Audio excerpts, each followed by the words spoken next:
आज उत्तर प्रदेश में जबरदस्त सियासी हलचल रही। मुख्यमंत्री योगी आदित्यनाथ ने अखिलेश यादव और समाजवादी पार्टी पर दिन भर हमले किए। योगी ने अपनी सरकार के 5 साल की तुलना अखिलेश के 5 साल से की। योगी ने लॉ एंड ऑर्डर, दंगों, महिलाओं की सुरक्षा और किसानों के इशू पर दोनों सरकारों का फर्क भी समझाया। योगी पश्चिमी उत्तर प्रदेश के गाजियाबाद में थे, लेकिन गाजियाबाद में कैंपेन करने से पहले ही योगी ने अखिलेश यादव पर डिजिटल स्ट्राइक कर दी। योगी ने अखिलेश के वादों पर प्रहार किया, अखिलेश को वादे आजम कहा और फिर एक ऐसी बात कह दी जिसकी पूरे दिन चर्चा होती रही।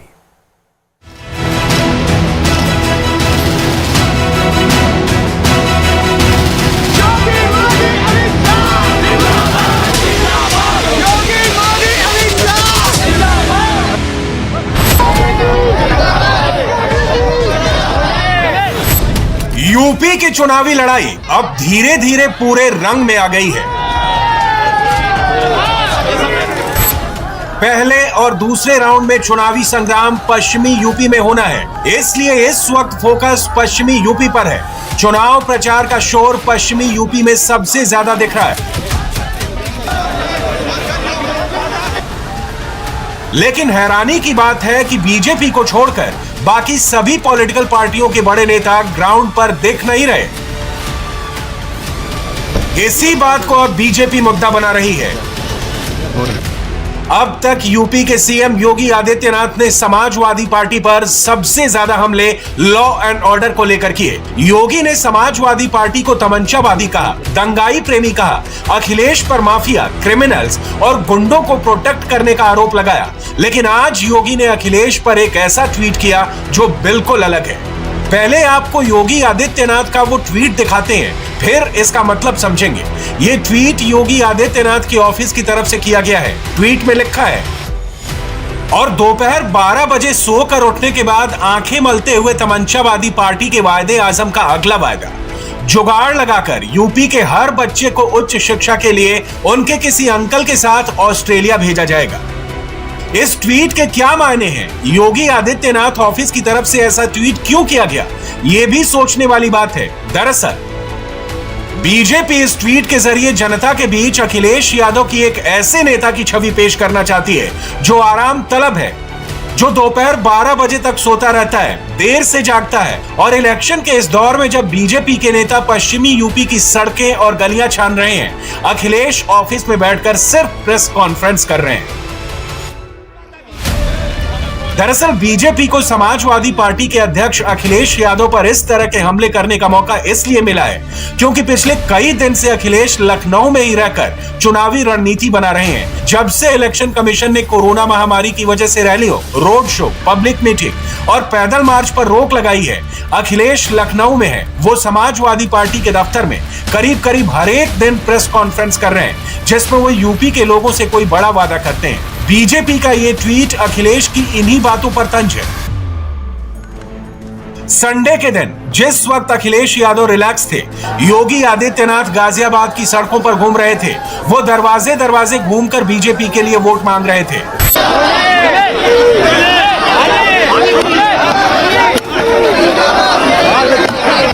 दोपहर करीब 12:30 बजे ही योगी गाजियाबाद की साहिबाबाद विधानसभा पहुंच गए। उन्होंने मोहन नगर में डोर टू डोर वोट मांगे और फिर करीब 1.5 घंटा गाजियाबाद की गलियों में घूमने के बाद योगी ने गाजियाबाद के नगर निगम के ऑडिटोरियम में लोगों से संवाद किया।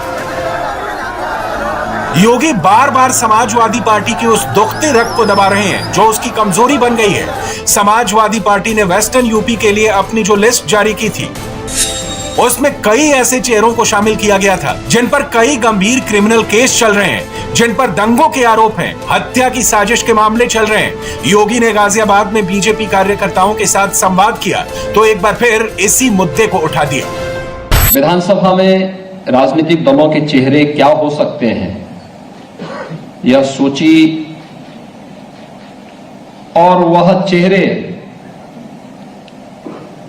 प्रदेश के बारे में क्या सोच रखते हैं, अपने क्षेत्र के बारे में क्या सोच रखते हैं, इसका भी प्रदर्शन कर रहे हैं। वे आतंकवादियों के मुकदमों को वापस लेते थे, माफियाओं को संरक्षण देते थे, प्रदेश के पेशेवर माफिया और हिस्ट्री सीटर उनका शागिर्द बनते थे, सत्ता को शोषण का माध्यम बनाते थे, हमने सत्ता को सेवा का माध्यम बनाया। योगी के पास समाजवादी पार्टी के एक उम्मीदवार की कुंडली है। योगी जहां जाते हैं अखिलेश यादव के कैंडिडेट्स के क्राइम की हिस्ट्री शीट खोल देते हैं। जिन लोगों ने विकास नहीं किया, माफियाओं को संरक्षण दिया, पेशेवर अपराधियों को शागिर्द बनाकर के प्रदेश में लूटमाट मचाई, प्रदेश में दंगों की एक नई श्रृंखला खड़ी की, आज उनके टिकट भी उसी रूप में आप देखने को मिले होंगे। आप देख रहे होंगे किस किस प्रकार के टिकट दिए जा रहे हैं। किराना में व्यापारियों और हिंदुओं के पलायन के लिए जिम्मेदार व्यक्ति को किराना से टिकट दे दिया। बुलंदशहर में, मुजफ्फरनगर में, सहारनपुर में, लोनी में, मुरादाबाद में, अमरोहा में एक लंबी फेहरिस्त है। देखते जाइए किस प्रकार के लोगों को टिकट दे रहे हैं। यह उनकी सोच बताती है। पहले 2 राउंड की वोटिंग से ही तय होगा कि इस बार यूपी की सरकार कौन चलाएगा। पहले 2 राउंड में पश्चिमी यूपी और रोहेलखंड के कुछ जिलों की 113 विधानसभा सीटों पर वोटिंग होनी है। 10 फरवरी को पहले राउंड में पश्चिमी यूपी के 11 जिलों की 58 विधानसभा सीटों पर वोट डाले जाएंगे। इसके 4 दिन बाद दूसरे राउंड में पश्चिमी यूपी और रोहेलखंड के 9 जिलों की 55 सीटों पर मतदान होगा। यही वजह है इस वक्त बीजेपी का पूरा फोकस पश्चिमी यूपी पर है। कल गृह मंत्री अमित शाह ने शामली में डोर टू डोर कैंपेन किया, लोगों से वोट मांगे। बीजेपी एक बार फिर 300 पार के नारे के साथ चुनाव मैदान में है, इसलिए बीजेपी के नेता खूब मेहनत कर रहे हैं। पहले यहाँ के व्यापारियों से, यहाँ के उद्यमियों के साथ माफिया किस प्रकार का व्यवहार करते थे, आज किसी माफिया की हैसियत नहीं, किसी व्यापारी को, किसी चिकित्सक को, किसी संभ्रांत नागरिक को या किसी गरीब की संपत्ति पर कब्जा कर ले, क्योंकि अगर करेगा तो बुलडोजर भी चलेगा। पहले राउंड में पश्चिमी यूपी के उस इलाके में वोट डाले जाने हैं जो 2017 से पहले दंगों के लिए बदनाम रहा। बेटियों की सुरक्षा राजनीतिक मुद्दा बना, हिंदू परिवारों के पलायन की बातें होती थी। 5 साल बाद बीजेपी एक बार फिर से दंगों, बेटियों की सुरक्षा, पलायन और कानून व्यवस्था को मुद्दा बना रही है। 2017 के पहले इस पश्चिमी उत्तर प्रदेश में आते थे, क्या स्थितियां थी? भय का माहौल था। बेटियां सड़कों पे नहीं निकल पाती थी, स्कूल नहीं जा पाती थी। बहुत सारी जगह तो ऐसा था कि सायंकाल सूर्यास्त के बाद सुनसान कर्फ्यू जैसा दृश्य हो जाता था। हर दूसरे तीसरे दिन कोई ना कोई दंगा होता था। माफिया सत्ता के संरक्षण में जिस किसी की भी भूमि पर कब्जा कर लेते थे। हम लोग जब 2017 में आए तो हमारी सरकार ने पहली घोषणा की थी, हमने पहला निर्णय लिया था अवैध बूचड़खानों को बंद करने का, बेटियों की सुरक्षा के लिए एंटी रोमियो स्क्वाड के गठन करने का। समाजवादी पार्टी की सरकार भी 2012 में आई थी। पहला फैसला क्या था? राम जन्मभूमि पर आतंकी हमला करने वाले आतंकवादियों के मुकदमों को वापस लेने का। फर्क साफ है।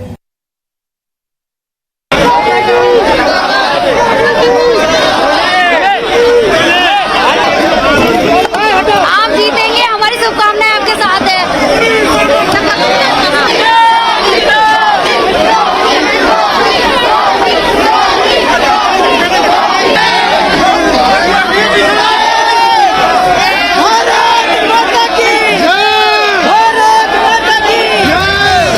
अगर यूपी की सत्ता पर काबिज होना है तो पश्चिमी यूपी बहुत अहम है।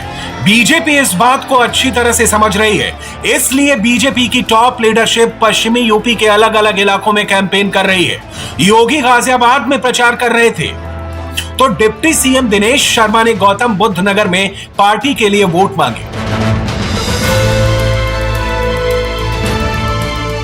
यूपी बीजेपी के अध्यक्ष स्वतंत्र देव सिंह ने सहारनपुर में वोट मांगे। स्वतंत्र देव सिंह सुबह सुबह डोर टू डोर कैंपेन के लिए देवबंद पहुंच गए। बीजेपी पश्चिमी यूपी में इतनी ताकत क्यों लगा रही है, इसे भी समझ लीजिए। पश्चिमी यूपी के 21 जिलों में विधानसभा की 97 सीटें हैं। पिछली बार यानी 2017 के विधानसभा चुनाव में पश्चिमी यूपी में बीजेपी का जबरदस्त परफॉर्मेंस रहा था। बीजेपी ने 97 में से 82 सीटें जीती थी। समाजवादी पार्टी को सिर्फ 9 सीट मिली थी, बीएसपी को 3 सीट मिली थी, जबकि कांग्रेस को 2 सीट मिली। 1 सीट अन्य के खाते में गई थी। लेकिन बदले हुए हालात, किसान आंदोलन की वजह से बीजेपी को कुछ नुकसान होने का अनुमान भी है। इंडिया टीवी के ओपिनियन पोल के मुताबिक वेस्टर्न यूपी में बीजेपी पहले नंबर पर रहेगी, लेकिन उसकी सीटें कम होती दिख रही हैं। अब 97 सीटों में से बीजेपी को 59 सीटें पश्चिमी उत्तर प्रदेश में मिल सकती हैं हमारे सर्वे के मुताबिक। 97 में से 59। अब ये पिछली 2017 की तुलना में कैसा परफॉर्मेंस है हम आपको वो दिखाएंगे अभी जब कंपैरिजन करेंगे। समाजवादी पार्टी प्लस आरएलडी को 37 सीटें, मैं फिर कह रहा हूं 97 टोटल सीटें हैं, उसमें से 37 समाजवादी पार्टी को मिलती हुई दिखाई दे रही है, समाजवादी पार्टी प्लस आरएलडी उनके सहयोगियों को। और बहुजन समाज पार्टी को यहां केवल 1 सीट हासिल होगी, ऐसा फिलहाल जो हमारा सर्वे है वो इशारा कर रहा है कि पश्चिमी उत्तर प्रदेश में बीएसपी का जोर नहीं चल रहा और कांग्रेस का तो यहां पर खाता भी खुलता दिखाई नहीं देता अभी तक, जो हमारा सर्वे इशारा कर रहा है उसके मुताबिक। तो पश्चिमी उत्तर प्रदेश में भी सबसे बड़ी पार्टी बीजेपी बनती हुई दिखाई दे रही है, बीजेपी कॉम्बिनेशन, उसके बाद समाजवादी पार्टी प्लस आरएलडी, उसके बाद बहुजन समाज पार्टी। बीजेपी तमाम सर्वे में हो रहे नुकसान को कम करने के लिए पसीना बहा रही है, विरोधियों पर तीखे हमले कर रही है। बीजेपी के नेता समाजवादी पार्टी पर जो आरोप लगा रहे हैं उसका ग्राउंड पर क्या असर हो रहा है ये भी आपको दिखाते हैं। जिस वक्त योगी आदित्यनाथ गाजियाबाद में डोर टू डोर कैंपेन कर रहे थे, हमारे संवाददाता कुमार सोनू वहीं थे। उन्होंने लॉ एंड ऑर्डर को लेकर बीजेपी के दावों और समाजवादी पार्टी पर लगाए जा रहे आरोपों को लेकर सीधे जनता से बात की। कितना बदला है उत्तर प्रदेश? बहुत ही बदलाव आया है और हम चाहेंगे अगले आने वाले वर्ष में भी योगी जी आए जो है, और पूरा क्षेत्र हमारा योगी जी के साथ में है और जो उन्होंने कार्य किए हैं वो सराहनीय है। व्यवस्था के लिए 200 नंबर देना चाहिए सरकार को। रात को अगर हम 9 बजे के बाद निकलते थे तो लूट लेते थे और चोर चक्कर कोई ना कोई मिल जाते थे। आज डरे हुए हैं, हम लोग सुरक्षित हैं। बहुत सुधार हुआ है। पहले महिलाएं घूम नहीं सकती थी अकेले, अब इस तरीके से आराम से महिलाएं जा सकती हैं, आ सकती हैं, हर चीज का बेनिफिट है, इंसान डरता नहीं है। उत्तर प्रदेश में महिलाएं सुरक्षित है क्योंकि महिलाएं पहले निकल नहीं पाती थी, अब महिलाएं आराम से निकल जाती हैं, बाजार कहीं भी आ जा सकती हैं, बहन बेटियां सभी लोग आराम से निकल सकती हैं। योगी राज में गुंडागर्दी कम हुई है। 2017 से पहले रोडों पे चलना, रात को निकलना ठीक ठाक नहीं था, लेकिन सुरक्षा की दृष्टि से और विकास की दृष्टि से पिछले 5 साल में जो हम देख रहे हैं और जो अनुभव है वो बिल्कुल ही परिवर्तन है। बीजेपी की रणनीति यही है कि वो अखिलेश की पिछली सरकार की कानून व्यवस्था से योगी सरकार के लॉ एंड ऑर्डर की तुलना करे।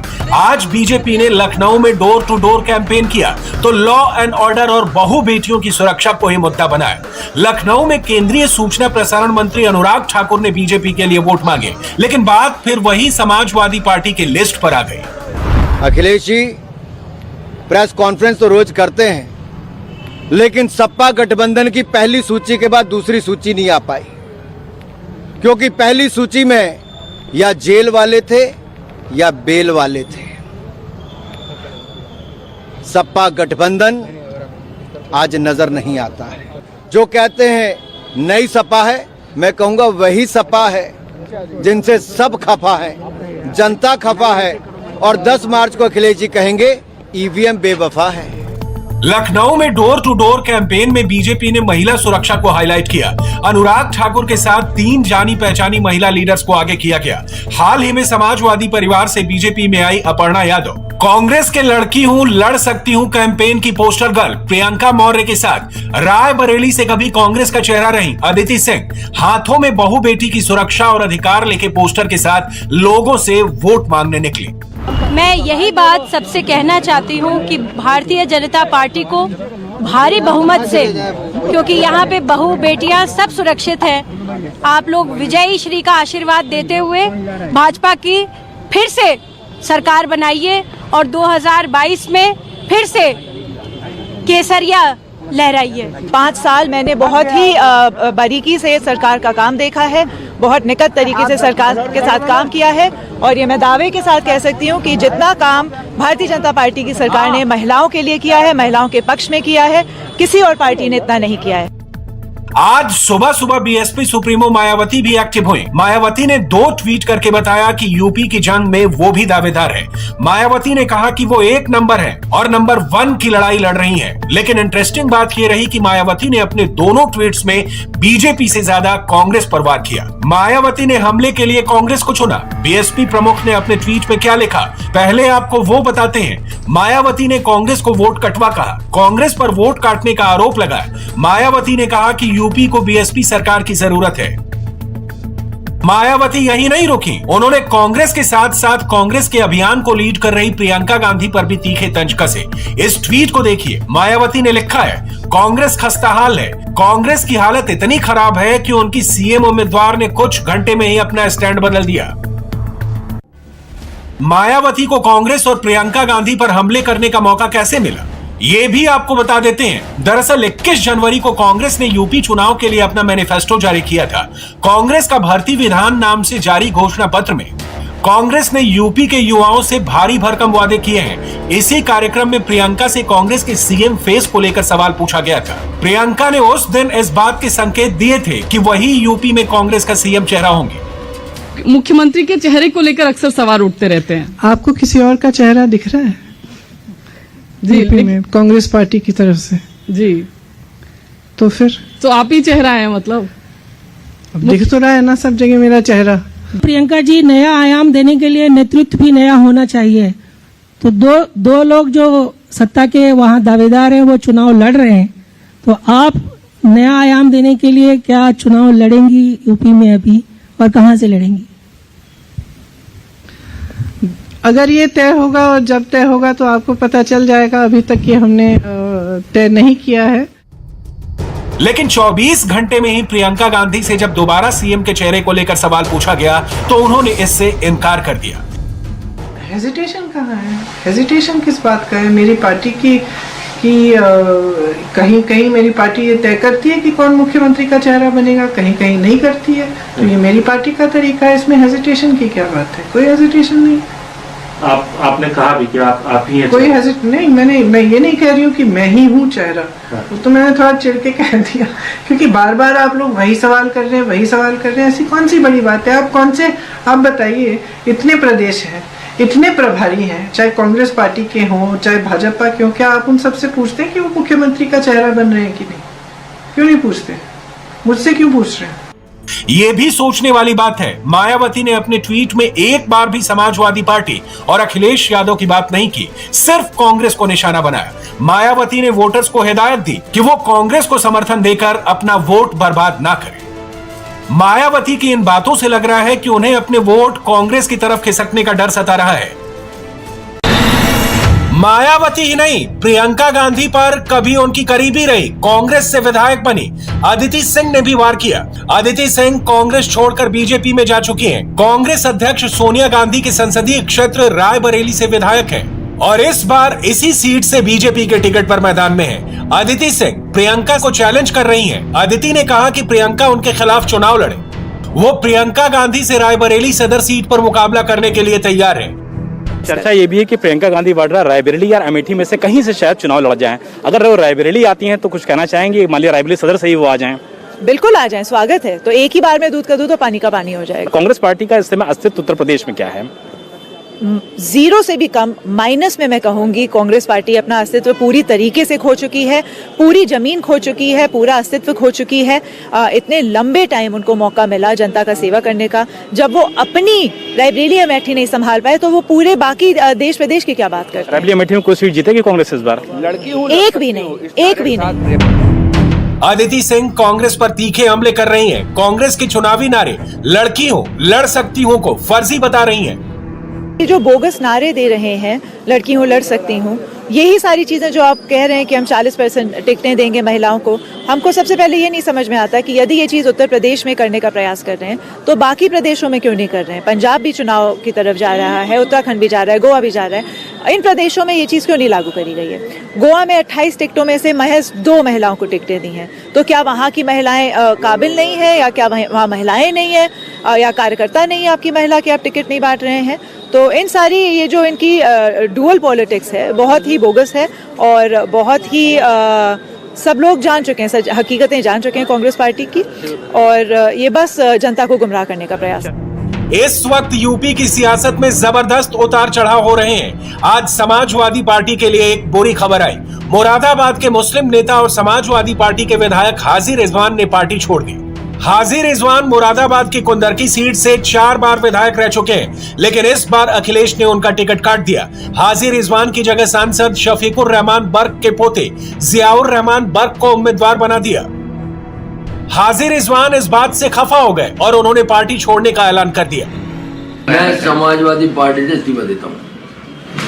मैंने पार्टी छोड़ने का ऐलान करता हूँ। मुझसे अखिलेश जी ने कहा कि मैं ये जो है डॉक्टर बर्क कह रहे हैं मैं इस्तीफा दे दूंगा, तो इस्तीफा दे दूंगा। उनके इस्तीफे से कोई विधायक नहीं आता, लेकिन मेरे इस्तीफे से कई आ रहे हैं। सच्चाई है बिल्कुल, क्योंकि मैं जमीनी आदमी हूँ। डॉक्टर बर्क जमीनी नहीं है, बनना अलग बात है, बनाते हम ही लोग हैं। हाजी रिजवान टिकट कटवाने के लिए सांसद शफीकुर रहमान बर्क पर आरोप लगा रहे हैं। कह रहे हैं कि वो निर्दलीय मैदान में उतरेंगे और समाजवादी पार्टी के कई उम्मीदवारों पर उनके पार्टी छोड़ने का असर होगा। लेकिन शफीकुर रहमान बर्क का दावा है कि जनता उनके पोते के पक्ष में थी। टिकट देने का फैसला अखिलेश यादव का है, उनके पोते की जीत तय है। ये तो वहाँ के जो अखिलेश यादव हैं, जो टिकट बांट रहे थे या कमेटी थी उनकी, अब ये तो उनका फैसला है, समझ गए ना। हाँ, कि उन्होंने कहा कि आप अपने पोते को संभल से कुंदरकी से लड़ा दीजिए। मैंने कहा हम कुंदरकी से लड़ा देंगे। संभल भी मेरी कॉन्स्टिट्यूएंसी का हिस्सा है और कुंदरकी भी पार्लियामेंट का, लेकिन इस वक्त मेरी निगाह कुंदरकी पर है। चूंकि मेरा पोता वहां से लड़ रहा है, टिकट दिया है, तो मेरी भी जिम्मेदारी है कि मैं उस सीट को लड़ाऊं और कुंदरकी को देखूं।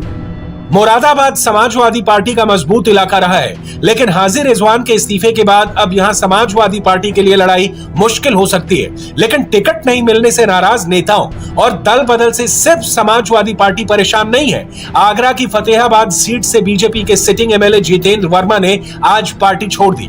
बीजेपी ने उनका टिकट काट दिया था। जितेंद्र वर्मा ने बीजेपी छोड़ी और तुरंत समाजवादी पार्टी भी ज्वाइन कर ली। आज पश्चिमी यूपी का रामपुर बड़ी चर्चा में है और वजह बने हैं कुछ दिन पहले कांग्रेस के नेता रहे हैदर अली खां। हैदर अली खां का नया पता अनुप्रिया पटेल का अपना दल ऐस हो गया है और यूपी चुनाव में बीजेपी की भगवा ब्रिगेड में पहली बार मुसलमान कैंडिडेट की एंट्री हुई है। 2017 में कोई मुस्लिम कैंडिडेट नहीं था, लेकिन चर्चा सिर्फ यही नहीं है। जिस वार सीट से हैदर अली खां चुनाव लड़ रहे हैं वो सीट आजम खां के बेटे अब्दुल्ला आजम की सीट है, जहां से वो पिछली बार जबरदस्त जीत हासिल कर पाए थे। और इस बार स्वार सीट की जंग दो खानदानों की लड़ाई बन गई है। लेकिन ये जंग जीतेगा कौन, समझने के लिए खास रिपोर्ट देखिए। 403 कैंडिडेट में से एक कैंडिडेट भगवा पार्टी से मुसलमान भी होगा। मुहर लग गई है और आज ऑफिशियल लेटर भी आ गया, साथ ही फोटो भी आ गई और साथ ही कंफर्म हो गया कि आजम खान भले ही जेल में हो, लेकिन रामपुर की सियासत में शोले उसी शिद्दत के साथ भड़केंगे। और क्योंकि इस बार रामपुर की स्वार टांडा सीट की जंग सियासत के दो साहबजादों के बीच होने जा रही है। एक तरफ आजम खान के साहबजादे अब्दुल्ला आजम होंगे, तो दूसरी तरफ नवाब कासिम अली खान और नावेद मियां के साहबजादे हमजा और हैदर अली खान। अब्दुल्ला आजम बाहर आ गए हैं सर जेल से, और सर टिकट उनका हो गया है सर। अभी पर्चा तो भरने दो सर। क्या सर उम्मीदें क्या जनता से? देखिए पहले तो वो पर्चा भरे जी। अब्दुल्ला आजम कोई तो थोड़ी ना है जी। क्या है अब्दुल्ला? सरकार में, पिछली सरकार में इनके जो पिताजी थे उन्होंने अपनी निधि, अपनी नगर विकास मंत्री थे, नगर पालिकाओं को पैसा दे दिया था और जिला प्रशासन और एसपी और डीएम जो उस टाइम थे वो सरकार के दबाव में काम कर रहे थे। अब तो बिल्कुल हर कोई आज़ाद है। तब के और आपके चुनाव में बहुत अंतर रहेगा। आपकी लड़ाई बहुत बड़ी है ना, आपकी लड़ाई बहुजन समाज पार्टी से है ना, आपकी लड़ाई कांग्रेस से है। आपकी लड़ाई सरकार से, आपका चुनाव सरकार से।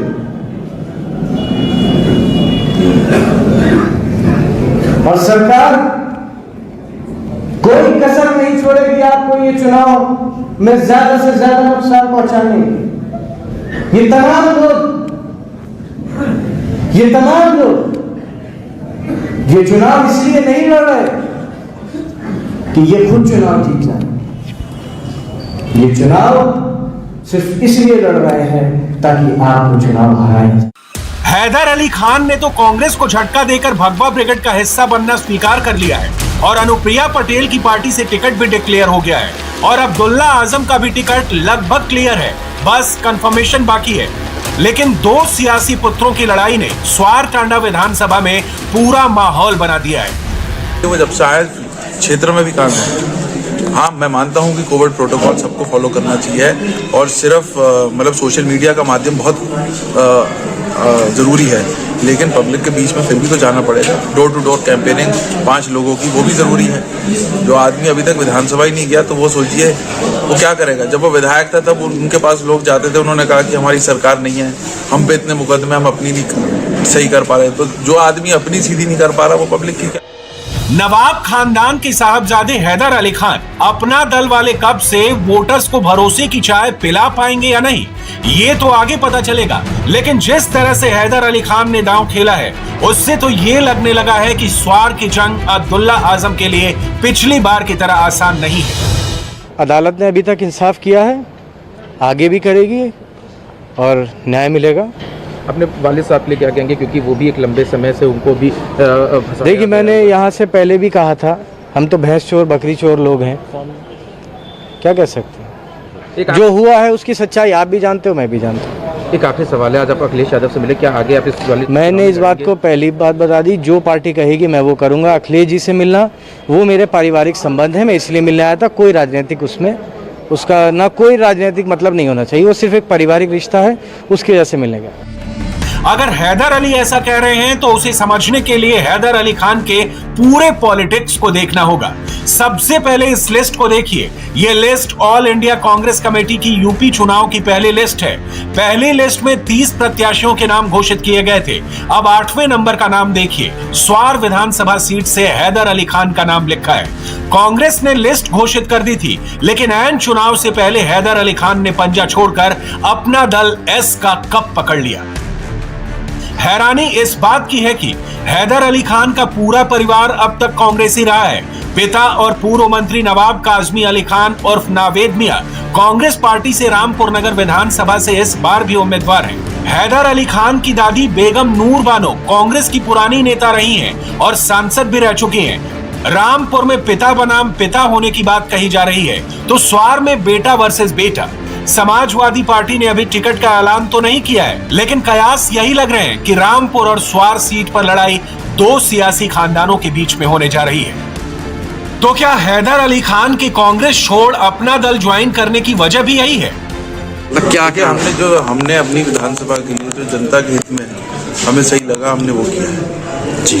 और हम चाहते हैं कि हमारे अभी जो इंटरव्यू भी हुआ था उसमें भी हमने कहा था कि पब्लिक की भलाई के लिए मैं चाहता हूं जो मेरे विधानसभा के युवा हैं, खासतौर से बेरोजगारी जो सपा सरकार की वजह से और ख़ासतौर से आजम खान जब मंत्री रहे उन्होंने जो बेरोजगारी ज़िले में करी है उसको दूर करने के लिए हमने ये फैसला उठाया है, फैसला लिए कदम उठाया है।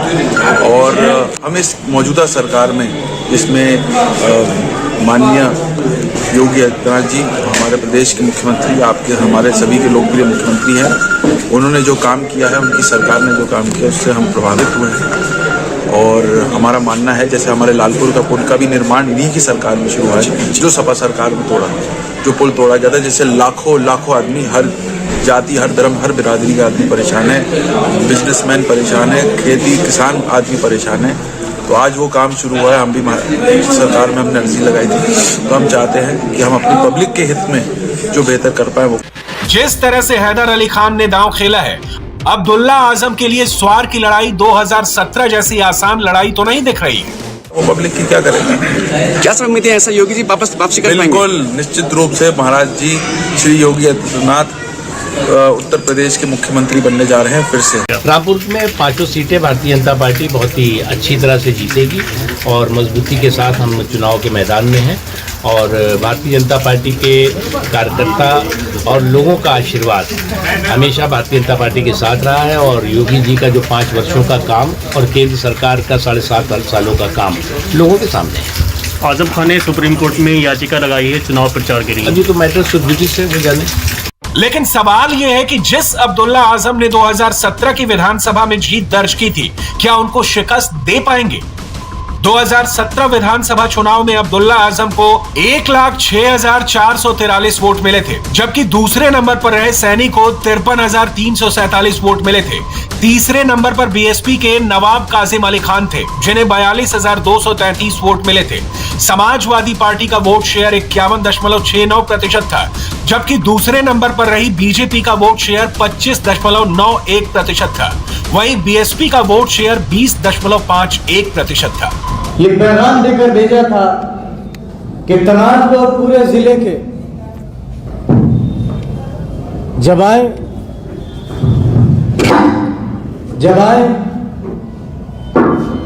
तो उन्हें सबसे पहले ये समझाया कि मुखालिफ उनकी ताकत के सामने बहुत अदना है। ये बात आप भी जानते, ये वो शहर है, ये वो जिला है, एक चुनाव में नारा लगा था कि वजीर आजम बदाम आजम, तभी आजम हजारी।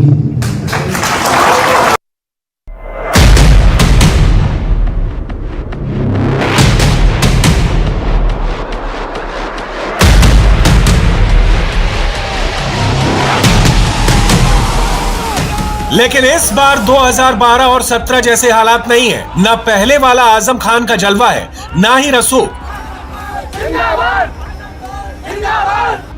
योगी सरकार के चाबुक ने आजम की सियासत ही नहीं, विरासत को भी जख्मी कर दिया है। आजम खान, उनके बेटे अब्दुल्ला और परिवार पर इस वक्त 200 से ज्यादा मुकदमे दर्ज हैं। आजम खान पर 102 मुकदमे हैं, पत्नी तंजीम पर 34 मुकदमे हैं, बेटे अब्दुल्ला पर 44 मुकदमे हैं, बड़े बेटे अदीब पर 31 मुकदमे हैं। बेटे अगर मुझे कुछ ऐसा हो गया है कि मैं ठीक नहीं हो सकता,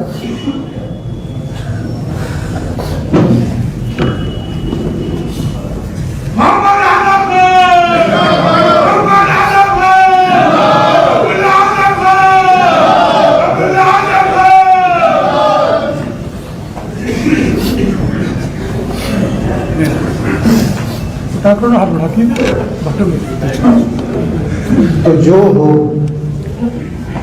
वो अपने घर जाके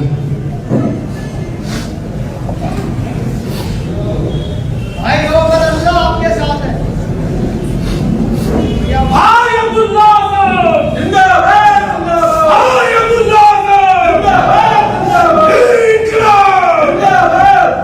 मैंने दुआ करी कि अल्लाह, जेल तो मैं काट ही रहा हूं, मुझे कोई शिकायत, बस तू मेरे वालिद को बचा।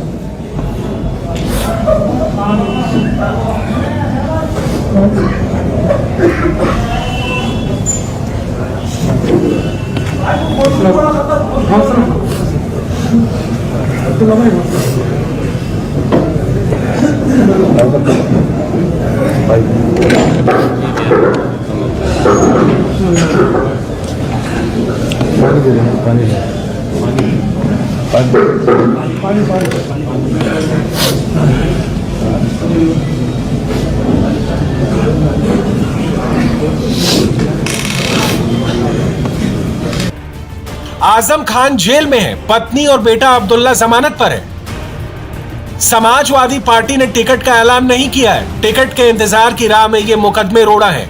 लेकिन जिस तरह से अखिलेश यादव ने जेल से आने के बाद प्रेस कॉन्फ्रेंस में अब्दुल्ला आजम को अपने बगल में बैठाया और उनका बचाव किया, उससे तो यह क्लियर है कि आजम खान और बेटे के टिकट में देर है, लेकिन टिकट पर संदेह नहीं है। हमारी पार्टी के कई नेताओं पर, पार्टी के वरिष्ठ नेताओं पर लगातार भारतीय जनता पार्टी की सरकार में झूठे मुकदमे लगाए गए। मैंने कई बार प्रेस कॉन्फ्रेंस में इसका उदाहरण दिया कि एक जिलाधिकारी जो रामपुर के थे, वो आउट ऑफ स्टेट से आए थे, उन्हें अपना एक्सटेंशन चाहिए था। उन्होंने सरकार की पूरी मन मर्जी के साथ काम किया और न जाने कितने मुकदमे लगाए रामपुर में। समाजवादी पार्टी पे पिछले 5 साल में सबसे ज्यादा झूठे मुकदमे अगर किसी ने लगाए तो भारतीय जनता पार्टी ने लगाए, और उसी कड़ी में नायद हसन भी आते हैं। अखिलेश जी, आपके साथ में आज स्वयं प्रसाद मौर्य के साथ में ये अब्दुल्ला आजम मौजूद है। अब्दुल्ला आजम की मौजूदगी यहाँ पर किस बात का संदेश देती है? इसका मैसेज क्या है, पॉलिटिकल मैसेज का? आपको क्या लग रहा है? ये तो आप बताएंगे। समाजवादी पार्टी के सभी नेता सदस्य यहाँ बैठे हैं। हमारे बाईं तरफ अब्दुल्ला है और उनके बाईं तरफ वो हैं जो यूथ नया हमारे समर्थन दे रहे हैं। नहीं, पर अभी ये जेल से रिहा होकर के आए हैं, काफी दिन जेल में रहना पड़ा, तो उसके बारे में कुछ आप कहेंगे? क्या कोई अन्याय? ये लड़ाई लगातार लड़नी पड़ेगी। इनको फंसाने में कांग्रेस बीजेपी दोनों एक थे। अखिलेश यादव जी प्रेस कर रहे थे और उनके बगल में बैठे थे अब्दुल्ला आजम, जो फ्रॉड के मामले में कोर्ट ने उनका विधायकी की सीट उनसे खाली करवा ली और आज 43 मुकदमों के आरोपी अब्दुल्ला आजम भी उनके पास बैठे दिखाई पड़े। सपा का प्रयोजन क्या है? सपा इन्हें चुनाव लड़ाकर विधानसभा में भेजने की नापाक हरकत की है। ये विधानसभा में जाएंगे तो जनता के लिए क्या काम करेंगे, इसका जवाब अखिलेश यादव जी को देना चाहिए। मुझे नहीं लगता इसका जवाब उनके पास होगा, क्योंकि वही इनके सरगना है। नवाब खानदान और आजम खानदान में अदावत नहीं है। आजम खान और उनके बेटे की सियासी डगर में नावेद मियां ने भी कई शिकायत की है। इसके अलावा आजम खान पर अकेले 80 से ज्यादा केस दर्ज आकाश सक्सेना ने किया है, जो रामपुर सदर से बीजेपी के कैंडिडेट भी हैं। आकाश सक्सेना ने अब्दुल आजम पर 2 बर्थ सर्टिफिकेट का केस किया था। अब्दुल्ला आजम पर 2 जन्म प्रमाण पत्र और 2 पैन कार्ड रखने का आरोप है। इनमें से एक जन्म प्रमाण पत्र में जन्म तिथि 1 जनवरी 1993 और दूसरे जन्म प्रमाण पत्र में जन्म तिथि 30 सितंबर 1990 है। इलाहाबाद हाईकोर्ट ने इस मामले में ही स्वार टांडा विधानसभा से अब्दुल्ला आजम की सदस्यता रद्द कर दी थी। फिलहाल मामला सुप्रीम कोर्ट में है। आजम खान के नाम से रामपुर और स्वार की सियासत का पारा घटता बढ़ता है, लेकिन हैदर अली का कहना है कि योगी सरकार में आजम खान के बेनकाब होने के बाद आजम के खिलाफ माहौल बन गया है, जिसका फायदा उन्हें अपना दल के टिकट पर मिलना तय है। अगर कल मेरा ये मानना है, अगर उनको पब्लिक को आगे तालीम, जैसे वो कहते हैं मैंने तुम्हारे हाथ में कलम दी है, यूनिवर्सिटी कलम नहीं है, ये सिर्फ एक अड्डा है पैसे कमाने का। सरकार की जब संपत्ति है, सरकार का पैसा यूनिवर्सिटी में, और हमने ये भी गुजारिश की है माननीय मुख्यमंत्री जी से और सरकार से कि जब सरकार अब तो खैर चुनाव शुरू होगा, अब जैसी फिर सरकार में आप आएंगे और शपथ लेंगे, मुख्यमंत्री बनेंगे, महाराज जी से हमारा ये अनुरोध है कि यूनिवर्सिटी को सरकारी करी जाए, सरकारी की जाए और सबकी हर गरीब तबके का, पिछड़ा, मजलूम, छोटा बड़ा हर आदमी इसमें पढ़ाई कर सके। अब अगर हैदर अली खान को इतना भरोसा है तो उनके कोर वोट बैंक के अलावा स्वार की जाति का समीकरण है। स्वार में करीब 3,07,000 वोटर हैं, 1,81,000 मुस्लिम वोटर, सैनी 60,000 और सिख करीब 10,000 और अन्य दूसरी जातियां हैं। स्वार टांडे से तो पिछली बार के जीते हुए नेता अपने अब्दुल्ला आजम साहब, उनके हालात ज्यादा हैं। बाकी अब हो सकता है हमजा मियां कुछ वहाँ पे कारनामा कर दिखाएं, काफ़ी टाइम दिया है उन्होंने, मगर हाल फिलहाल में कुछ नहीं कह सकते। तो ज़्यादातर आजम खान का ही लगभग 9 बार यहाँ से वो रह चुके हैं, जीत चुके हैं। इस बार भी ज़्यादातर जो जोर पब्लिक का जो है वो आजम खान की तरफ ही जाता। क्या मुद्दे रहेंगे? विपक्ष पार्टियां जो हैं, मुद्दा जो मेन रहेगा वो है बेरोजगारी का। पब्लिक बहुत बेरोजगार है। हैदर अली खान को लगता है कि मोदी और योगी सरकार के काम के बल पर उनकी जीत तय है, लेकिन अब्दुल्ला आजम का पिछला रिकॉर्ड कहीं ज्यादा अच्छा है। बस अब अब्दुल्ला आजम के टिकट के कंफर्मेशन का इंतजार है, जिसके बाद असल में रामपुर के सियासी शोले रिलीज होंगे। इंडिया टीवी हर वक्त हर जगह डाउनलोड करने के लिए सर्च करें India TV news Google play store या ऐप स्टोर पर।